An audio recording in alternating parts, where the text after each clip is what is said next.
Live performing and touring is ramping back up, so I interviewed talent agent Barbara Collins about 3 things to avoid when booking gigs. Number 1, don't undersell. Never undersell yourself. Know your value in the marketplace. Do this by researching what other like bands in your territory are getting offered by promoters. That could be anywhere from 0 to who knows how much. Also be sure to ask promoters what their budget is for the gig. They might lowball you, but here's where you might have to negotiate. This is what talent agent Barbara Collins had to say about this. So they usually do lowball. I see. So then I'll just have to negotiate it. Oh, you can go, no, that's we were kind of hoping for this, and and they'll say, well, can you settle for this? And if it's acceptable, yes.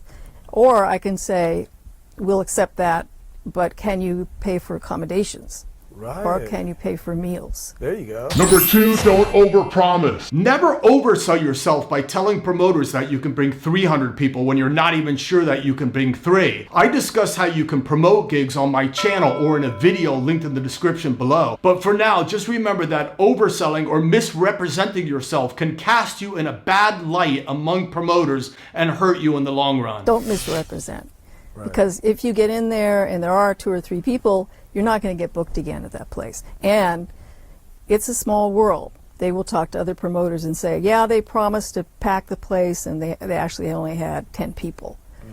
So it casts you in a bad light. Number 3, don't overextend. Never overextend yourself by playing too frequently or booking too many gigs on a tour. Many young bands have this idea of just wanting to play as much as possible, but it's really an issue of quality over quantity. When you're doing a tour, you need to account for some days off. Mm-hmm. You don't want to show up to the gig tired because you drove X number of miles and you arrived in the morning and you're all frazzled. You want to show up refreshed and sounding professional. You can't just go every single night back to back. Number 4, bonus section. Now for a quick bonus section, here's 3 more things to avoid when booking gigs. Number 1, don't forget to advance the show by speaking with the club's sound person to make sure that they're going to have the gear that you'll need to perform that night. Number 2, don't forget to research the other bands that are booked on the same bill as you to make sure that they fit your brand and are truly compatible. And number 3, and perhaps most important, don't forget to research the credibility of the promoter and the club that you're trying to book. You can do this by speaking with other bands who have performed at that venue.